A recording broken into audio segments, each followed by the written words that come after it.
बिस्मिल्लाहिर्रहमानिर्रहीम। अस्सलाम वालेकुम वीवर। उम्मीद करता हूँ कि आप सब खैरियत से होंगे। वीवर, आपको पता है अभी ब्रीडिंग का सीज़न स्टार्ट होने वाला है। किसी के एरिया में 2 माह बाद स्टार्ट होने वाला है और किसी के एरिया में 1 माह बाद। तो इसलिए हमें जो कुछ ऐसी बातें हैं जो आपको बतानी है कि ताकि आपको अच्छी ब्रीड मिले और आपके पास जो पेयर रखे हुए हैं वो वैसे ही फजूल में दाना वगैरह ना खाते हों, वो खाने के बाद कुछ ब्रीड वगैरह भी करें तो फिर ही फ़ायदा है। इस तरह रखने का फ़ायदा कोई नहीं है।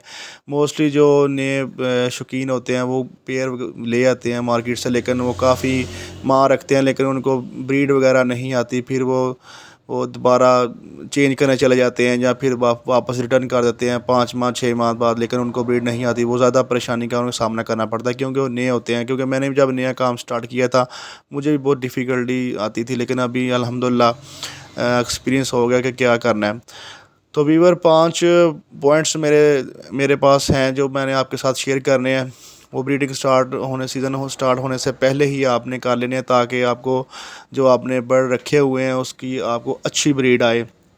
तो चाहे आपने लव बर्ड रखे हुए हैं, जहाँ आपने होमोरो को रखे हुए हैं, जहाँ कॉकटेल रखे हुए हैं, तो आपने करना क्या है कि सबसे पहले जो मैंने पहला पॉइंट आपके साथ शेयर करने जा रहा हूँ वो आपने एज कन्फर्म करनी है। पहला पॉइंट है मेरा एज कन्फर्म करने का, कि आपने जो भी पेयर रखा हो आपको उसकी एज का पता हो। अक्सर ऐसे होता है कि आप मार्केट में जाते हो, जो दुकानदार होते हैं वो आपको पट्टी पट्टे दे देते हैं और आप जब वो ब्रीड के ऊपर आने होते हैं लेकिन तब आप उनसे थक जाते हो, आप उनको सेल कर देते हो। तो जो लव बर्ड है उसकी एज कन्फर्म जो है ना कम मिनिमम उसकी 10 मंथ होती है। 10 मंथ के बाद वो फुल अडल्ट होता है और ब्रीड की तरफ जाता है। लेकिन आप 10 मंथ नहीं रखते, आप 3-4 माह का पट्ठा ले आते हैं या 3 माह का ले आते हैं, तो 3-4-5 माह आप रखते हैं पास। जब ब्रीडिंग के स्टार्ट होने पे वो आता है, जब पेयर लगने पे आता है, लेकिन आप उसको छोड़ देते हो। तो इसलिए आपको कमो पेश पता होना चाहिए कि जो मैंने लव बर्ड रखा हुआ है वो 10 मंथ का है।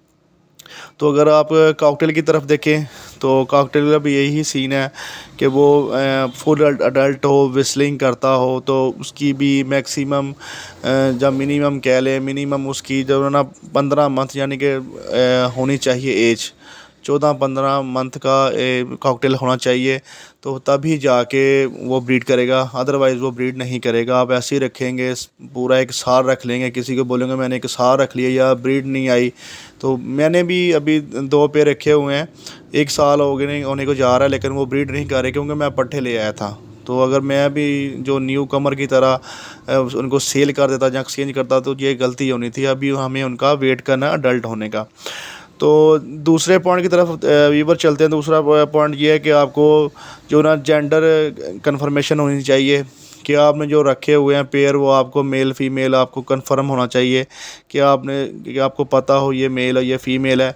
ये सबसे जो ना स्ट्रॉन्ग स्टेप है कि ये पॉइंट आपने ये ज़हन में रखना है कि आपके पास जो रखा है वो मेल फीमेल कंफर्म है कि नहीं है।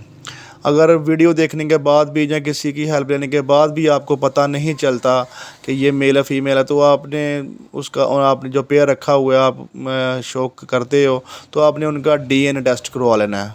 मैं डीएनए टेस्ट आपको रिकमेंड करता हूँ कि अगर सारा कुछ देखने के बाद भी आपको समझ नहीं आ रही, अपनी सर दर्द नहीं लगाना चाहते, तो उनका चुप करके आप डीएनए करवा लें। डीएनए से आपको कन्फर्मेशन मिल जाएगी कि ये हमारा मेल है और ये हमारी फ़ीमेल है।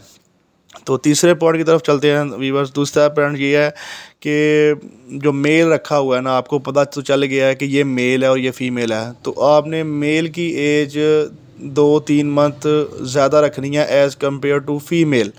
यानी फ़ीमेल से वो 2-3 मंथ बड़ा हो, ये आपने जहन में रखना है कि 2-3 माह बड़ा हो फ़ीमेल से, तो तभी जाके आपने उनका पेयर रखना है। तो चौथा पॉइंट ये है कि आपने वीवर करना है क्या है कि उनको जो पेयरिंग करने का सिस्टम है ना, आपने उनको खुली जगह पे यानी खुले कॉलोनी पे छोड़ देना है।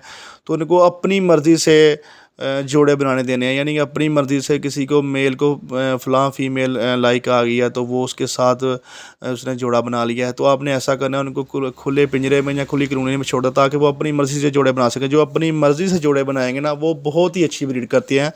इसी वजह से आपने उनको खुली कॉलोनी में छोड़ देना ताकि वो अपने आराम से जोड़े पेयर बनाएं।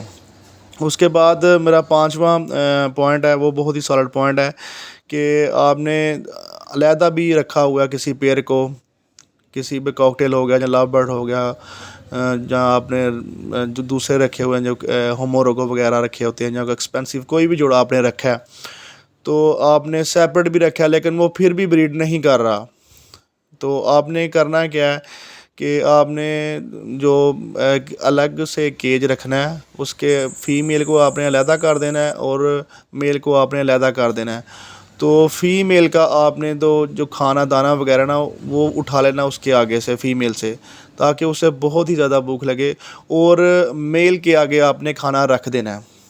और मेल जब खाना खाएगा तो फ़ीमेल भूखी होगी, तो कुछ देर के बाद आपने फ़ीमेल उठा के वापस रिटर्न रख देनी है मेल के पास। उस वक़्त फिर ऐसा होगा कि जो मेल ने खाना वगैरह खाया होगा, दाना वगैरह खाया होगा, वो फ़ीमेल को फ़ीड करवाएगा। तो उस फ़ीमेल तब बहुत ही ज़्यादा भूखी होगी, हैंग्री होगी, उसे उस वक़्त वो ईज़िली एक्सेप्ट कर लेगी तोते की फ़ीड, तो वो फिर वो खाएगी। तो इसी तरह फिर जोड़ा बहुत ही जल्दी, यानी बहुत ही आसान तरीके से लग जाता है। तो ये भी 5वां पॉइंट बहुत अच्छा है, ये आपने ज़हन में रखना है और इस तरह आपने करना है। तो दोस्तों, ये मैंने 5 पॉइंट आपके साथ शेयर किए हैं। ब्रीडिंग सीज़न जो स्टार्ट होने वाला है, आप ये अमल कर लेंगे। कुछ दोस्त ऐसा करते हैं कि वो 2-3 पॉइंट पे फॉलो करते हैं, लेकिन मुकम्मल वो पाँचों पॉइंट पे फॉलो नहीं करते, जिस वजह से उनको ब्रीड नहीं आती है। आपने पाँचों पॉइंट पे फॉलो करना है, तो इंशाल्लाह आपको बहुत ज़्यादा अच्छी ब्रीड आएगी। तो मिलते हैं नेक्स्ट वीडियो पे। मेरा चैनल सब्सक्राइब कर दिएगा। Thank you. अल्लाह हाफिज़। जज़ाकल्लाह खैर।